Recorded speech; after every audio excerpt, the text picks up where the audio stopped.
ఈ ఖానాపూర్ కాన్స్టిట్యున్సీలో first time MLA అయినప్పుడు డెవలప్మెంట్ అయింది. సెకండ్ టైం అయినప్పుడు కూడా చాలా మటుకు ఖానాపూర్లో సెకండ్ టైం నేను ఎమ్మెల్యే అయినప్పుడే మున్సిపాలిటీ అయింది. మీరందరు చూశారు.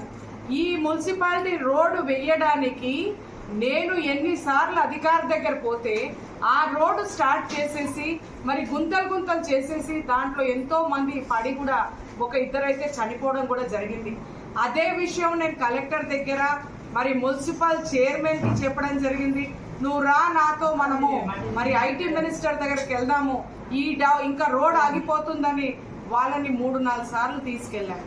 మరి ఆ రోజు కాని పని కేవలం ఒక రేఖా నాయక్ బ్లేమ్ చేయడానికే ఈ రోజు ఇన్ని రోజులు ఆపారు. నీకు మొన్న ఆస్పిరెంట్ గా నువ్వు ఒక బీఆర్ఎస్ ఆస్పిరెంట్ గా నిన్ను డిక్లేర్ చేశారు, కానీ నేను ఈ రోజు కాన్స్టిట్యూన్స్ లో ఇంకా ఎమ్మెల్యేనే ఉన్నాను. మరి ఇవన్నీ డెవలప్మెంట్ నువ్వు ఎలా ఆపావు? ఏ హక్కుతో నువ్వు డెవలప్మెంట్ ఆపావని నేను అడుగుతున్నాను. ఏ హక్కుతో నువ్వు ప్రజల దగ్గరికి వెళ్ళి ఈ రోజు ఓటు అడుగుతావని నేను అడుగుతున్నాను. కానీ నువ్వు నన్ను బ్లేమ్ చేసుకుంటా ఇక్కడ పని చెయ్యనీయకుండా కేవలం కేటీఆర్ గారు మీ ఫ్రెండ్ అని చెప్పేసి పనులాపావు. ఏమనుకొని నువ్వు పనులాపావు. ఈ రోజు ఈ పనులు ఆపేస్తే నాకు ఓటేయరని అనుకుంటున్నావు, అది భ్రమలో ఉన్నావు నువ్వు. నా ఫండ్ ఎలా ఆపుతారని మిమ్మల్ని ఈరోజు నేను ప్రశ్నిస్తున్నాను. మొన్న ప్రజలందరూ అంటున్నారు, నేను అనడం కాదు, నా అల్లుడికి మీరు ట్రాన్స్ఫర్ చేశారు, అయినా మా అల్లుడు నాతో మాట్లాడట్లేదు. ఈరోజు నా ఇంటికి రాఖీ కట్టడానికి కూడా నా బిడ్డ అల్లుడు రాలే. ఎంత బాధపడుతున్నా, ఎంత శోభ అనిపిస్తున్నా. నేను 12 సంవత్సరాలు ఈ పార్టీకి పనిచేసిన, నేను ఎక్కడ తప్పు చేయలే, ఒక చారణ పైసా తినలే. నేను ఈ రోజు ఇంత గట్టిగా మాట్లాడి ప్రజల్లో పోతున్నానంటే కేవలం ప్రజల ధైర్యం చూసుకొని పోతున్నా.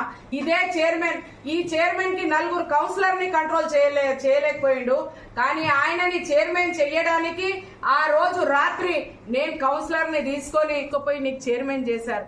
ఈ రోజు చైర్మన్ చేసినప్పుడు నువ్వు పోయి 7ంటికి హాజరీ వేస్తున్నావు కదా, ఆ హాజరీ పబ్లిక్ లో వేయి.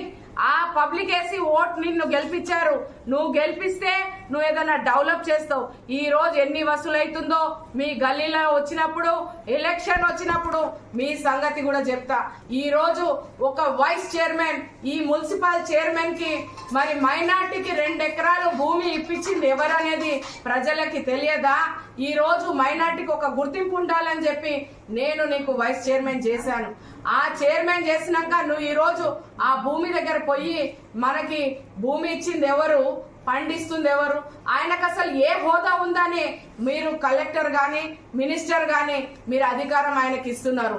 ఈ కలెక్టర్ కి నేను ఈ వేదిక నుంచి అడుగుతున్నాను, మీరు ఒక ఐఏఎస్ ఆఫీసరు, మీరు గ్రూప్ 1 ఆఫీసర్, మీరు ఎలా అయితే ఆయన దగ్గర హౌసింగ్ కి లిస్ట్ ఇమ్మని అడుగుతారు, ఏ హోదా ఉందని అడుగుతున్నారు.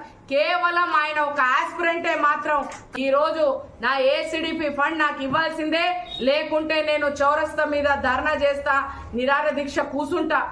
మున్సిపల్ చైర్మన్ గారు నీవు ఖబర్దార్, నువ్వేం పని చేస్తున్నావో నువ్వు అక్కడ హాజరీ వేయడం కాదు, ప్రజల దగ్గర హాజరీ వేయి. ఖచ్చితంగా నేను పోటీలో ఉంటున్నాను, అందులో రెబల్ గా ఉంటాను. నా అదృష్టం బాగుండి ప్రజలకి నేను చేసిన సేవలు గుర్తిస్తే ఖచ్చితంగా నన్ను రెబల్ గా కూడా గెలిపిస్తారు. వాస్తవంగా ఎలక్షన్ ఇంకా ముందుంది బిడ్డ, నీ సంగతి అయితే నేను చూస్తా. పారాషూట్ నుంచి వచ్చినావు, నీకేం తెలియదు ఈ కాన్స్టిట్యున్సీ గురించి, నీకు ఓట్లు అడిగే హక్కు కూడా లేదు. ఈ రోజు కేటీఆర్ సార్ రావాలని నేను ఎదురు చూస్తున్నాను. ఖచ్చితంగా ఆ రోజు నేను కూడా కొన్ని క్వశ్చన్స్ అడిగేది ఉంది, ఆ రోజు అడుగుతాను. ఈ రోజు ఖానాపూర్ ని ఇంకా డెవలప్మెంట్ లో ఆపుతున్నావు, నువ్వు ఎలా తీసుకొచ్చావు, ఏ రోడ్ ఏ హక్కుతో నీకు ఇచ్చారు ప్రభుత్వం అని నేను అడుగుతున్నాను. కేవలం నువ్వు ఒక ఫ్రెండ్ అని నీకు టికెట్ ఇచ్చిన మాత్రాన నువ్వు చట్టం నీ చేతిలో తీసుకుంటానంటే ఊరుకునేది లేదు. ఖబర్దార్, మీ సంగతి ఎలక్షన్ లో చెప్తా. ఈ రోజు నీ చేతుల్లో అధికారం ఉందని సిఐ గారు జాగ్రత్త.